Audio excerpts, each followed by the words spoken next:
दोस्तों विप्रो के quarter one के रिजल्ट्स आ रहे हैं। अर्ली फाइनेंशियल आजादी में हम बात करेंगे 5 चीजों के बारे में। रिजल्ट्स के बारे में तो हम बात करेंगे ही, शेयर प्राइस और फंडामेंटल्स को हम समझेंगे, फिर क्या चीजें रिजल्ट से पहले आपको देखनी है वो हम बात करेंगे, कंपनी ने कैसा रिजल्ट्स का गाइडेंस रखा है वो हम समझेंगे, और जब रिजल्ट्स आएंगे तो कौन से इंपॉर्टेंट एस्पेक्ट्स हैं उसको हमको ध्यान में रखना है। तो आप नोट करके रखिए 20 जुलाई की तारीख, जिस दिन क्वार्टर वन मतलब अप्रैल से जून के रिजल्ट्स आएंगे विप्रो के। अब हम बात करते हैं फंडामेंटल्स की और शेयर प्राइस की। तो विप्रो का अगर आप एक साल का रिटर्न देखेंगे तो ये 30% नीचे है, लेकिन एक साल पहले जुलाई 15 में ये 576 के पास था, लेकिन जब जनवरी का महीना बिल्कुल शुरुआत हुई थी साल की, तब 714 720 का भी लेवल विप्रो के इन्वेस्टर्स ने देखा हुआ है। और समझ लीजिए किसी इन्वेस्टर ने 650 या 700 के आसपास कहीं पर एंट्री ली है तो उनके लिए तो 30% से भी नीचे का लॉस है, जो इन्वेस्टर्स को ध्यान रखना है। और ये सब चीजें हमको रिजल्ट्स में बहुत कुछ पता चलेगी कि किस हिसाब से फ्यूचर में बिजनेस ट्रेंड हो सकता है। फिलहाल मैं वैल्यूएशन आपको दिखा दूं और कंपैरिजन भी करूंगा। तो अभी पी रेशियो 18 के आसपास है, परसेंटेज नहीं,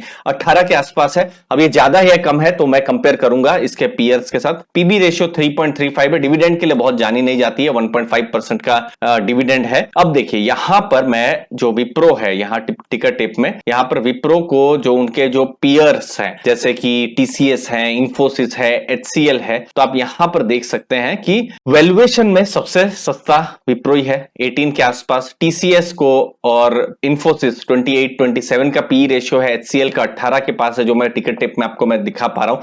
तो एक चीज है कि प्रीमियम वैल्यूएशन टीसीएस इंफोसिस को मिला है, इसको नहीं मिला है। तो यहां दो थॉट प्रोसेस हो सकते हैं। पहला कि कोई इन्वेस्टर सोचे कि अरे सस्ता में मिल रहा है, बहुत बढ़िया है। दूसरा है कि टीसीएस या फिर इंफोसिस को एक प्रीमियम वैल्यूएशन मिल रहा है क्योंकि वहां पर शायद ग्रोथ अपॉर्चुनिटीज भी ज्यादा है। तो ये चीज को इन्वेस्टर्स को ध्यान में रखना है। इसीलिए पी रेशियो आपने अब दूसरी कंपनियों के साथ कंपेयर करिए, लेकिन इसको क्यों पी रेशियो कम मिला है उसके भी रीजन है, और वो मैं आपको थोड़ी देर में बताऊंगा। क्योंकि growth related challenges IT sector में तो है ही, लेकिन विप्रो में भी वो चैलेंजेस है। बाकी फंडामेंटल देखें तो डिफॉल्ट प्रोबेबिलिटी बिल्कुल ना के बराबर है। क्वालिटी में one of the best quality stocks हैं, तो उसमें कोई जो है दो राय नहीं है। अगर मैं प्राइस फोरकास्ट या बिजनेस फोरकास्ट यहां पर देखूं कि किस हिसाब से शेयर प्राइस ऊपर जा सकता है, तो देखिए अभी फिलहाल 36% एनालिस्ट, ठीक है, उन्होंने बाई की रेटिंग दी है। मतलब 42 एनालिस्ट में से 36% लोगों ने कहा है कि विप्रो को बाई कर सकते हैं, जो कि बहुत अच्छा नंबर नहीं है।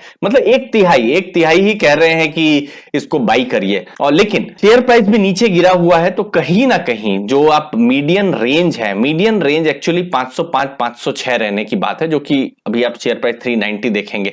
वर्स्ट पॉसिबल केस जैसे जुलाई 2023 का जो फोरकास्ट है 350 तक आ सकता है, और हाई में 840 तक आ सकता है। तो एटलीस्ट बिजनेस का जो बिजनेस बहुत ग्रो नहीं हुआ है और अंदेशा भी बहुत ज्यादा नहीं है, लेकिन प्राइस में बहुत हद तक ये सब चीजें कैप्चर हो गई है। लेकिन अगेन क्वार्टर वन अगर कुछ ज्यादा शॉकिंग आ गया तो फिर ये और भी नीचे जा सकते, तो वो हमको देखना है। रेवेन्यू फोरकास्ट ठीक ठाक है, और यहां पर ईपीएस जो है, अर्निंग पर शेयर जो ग्रोथ है, जैसे 2019 में 14.92 का था, अभी 22.31 का ईपीएस है। तो अभी देखना पड़ेगा कि किस हिसाब से ईपीएस यहां पर ये 22 है उससे कितना ऊपर जाता है, कितना नीचे जाता है। तो ये सब चीजों पर ध्यान हर फंडामेंटल इन्वेस्टर्स का होना चाहिए। अब मैं जल्दी से आपको मैं फाइनेंशियल्स भी बता देता हूं। तो फाइनेंशियल्स में यहां पर जो हम अभी मैं चैलेंजेस तो बताऊंगा ही, तो मार्केट शेयर थोड़ा सा डिक्रीज हो रहा है, और इंडस्ट्री का जो रेवेन्यू ग्रोथ है उससे थोड़ा सा कम ग्रोथ हुआ है पिछले 5 सालों में। जैसे इंडस्ट्री का एवरेज 10% के हिसाब से हुआ है, और वही विप्रो का 7% के हिसाब से हुआ है।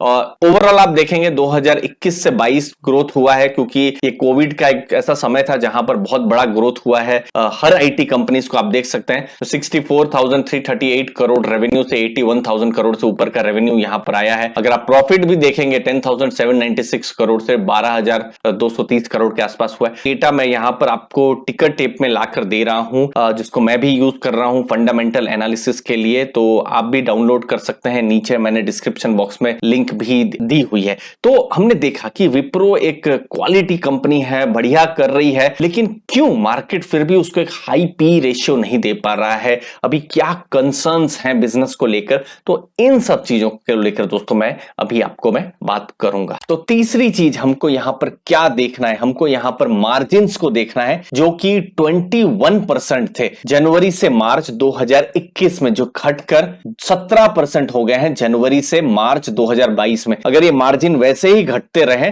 तो मार्केट इसको एप्रिशिएट नहीं करेगी। अगर आप सीक्वेंशियल ग्रोथ देखें, मतलब Q3 से Q4 का, तो 3.1% के आसपास है, ठीक है। उसके अलावा हमको देखना है यूएस या जो अमेरिका, नॉर्थ अमेरिका का जो मार्केट है, जो लगभग 60% बिजनेस ला रहा है, यूरोप लगभग 30% बिजनेस ला रहा है, मतलब ऑलमोस्ट 90% बिजनेस वहीं से ही आ रहा है। तो वहां पर अभी स्लो डाउन की बात चल रही है, इंटरेस्ट रेट के हाइक की बात चल रही है, तो वहां पर कैसा इंपैक्ट है, क्या डील ऑर्डर अभी भी स्ट्रांग है, तो उन सब चीजों को देखना है। तो ऐसा नहीं है कि ये सब चीजें सिर्फ आपको विप्रो है वहीं पर ही आपको देखने को मिलेगी। टीसीएस के रिजल्ट्स आए, एचसीएल के रिजल्ट आए, और ये डिक्रीजिंग ट्रेंड मार्जिन का खासकर वहां पर देखने को हमको मिल रहा है। तो ये एक मार्जिन की बात रही जो हमको देखना है। मार्जिन के बाद हमको देखना है एट्रिशन, मतलब पिछले 12 महीनों में कैसे इंप्लॉय लोगों ने जॉब को छोड़ा है। तो 12% का एट्रिशन था, यही जनवरी से मार्च 2021 के समय, ठीक है। अब वही 2022 में जनवरी से मार्च हो गया ऑलमोस्ट 24%, 23.8% प्रिसाइसली। तो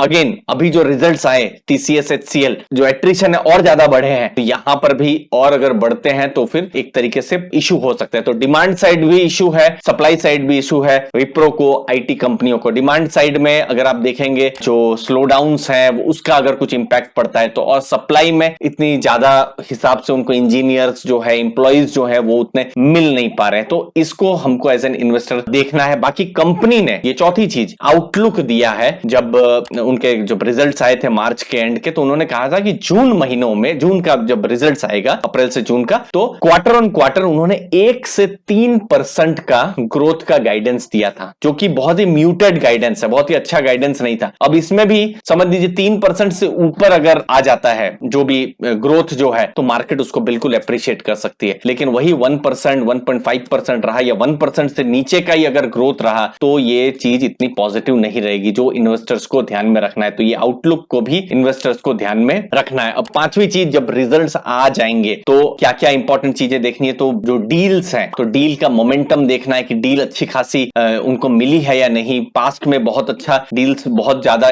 उम्मीद से बहुत बेहतर नहीं हो रही थी, तो अभी कुछ मोमेंटम है या नहीं। मार्जिन और एट्रिशन के जो ट्रेंड है उनको देखना है, जो हमने बात की थोड़ी देर पहले। गाइडेंस को देखना है, उन्होंने एबिट मार्जिन 17 से 17.5% की बात कही है, क्या उससे कम हुआ है या फ्यूचर में उससे और कम होने की आशंका है, उसके बारे में हम बात करेंगे। या फिर जब भी रिजल्ट्स आएंगे तो हम इन सब चीजों को देखेंगे। ग्रोथ जो है विप्रो का कंपेयर टू दूसरी आईटी कंपनीज, उन सब के बारे में, और हम ये सब अर्ली फाइनेंशियल आजादी में आपके साथ बात करते रहेंगे। शेयर प्राइस, लेकिन इन सब चीजों को बहुत हद तक, क्योंकि शेयर प्राइस नीचे गिरा है, जो चीजें चैलेंजेस हैं, मार्केट चूंकि फॉरवर्ड लुकिंग होती है, तो शेयर प्राइस ने बहुत हद तक इन सब चीजों को कैप्चर कर दिया है, ठीक है ना। अब विप्रो का शेयर प्राइस जो 550, 560 नहीं है, साल की शुरुआत में कहा 700 के आसपास था, अभी नहीं है। अभी शेयर प्राइस 390, 400 के आसपास है जब मैं वीडियो बना रहा हूं। तो बहुत हद तक ये सब चीजें कैप्चर हो गई है। कुछ अगर नेगेटिव सरप्राइज नहीं आता है तो फिर शायद इतना नेगेटिव शेयर प्राइस का रिएक्शन भी ना हो। बाकी पिछली बार मैनेजमेंट ने कहा था कि डिमांड स्ट्रांग है, खासकर क्लाउड्स में बहुत स्ट्रांग है। तो डिमांड स्ट्रांग है, और जैसे हमने देखा कि अगर डिमांड को लेकर कोई इश्यू नहीं आता है तो फिर पॉजिटिव सरप्राइज भी हो सकता है। नए सीईओ भी आए हुए हैं, क्या टर्न अराउंड यहां पर हो सकता है, तो ये सब चीजों को हमको देखना है। शेयर प्राइस बहुत हद तक नीचे जा चुका है, अगर ग्रोथ का मोमेंटम यहां पर आता है और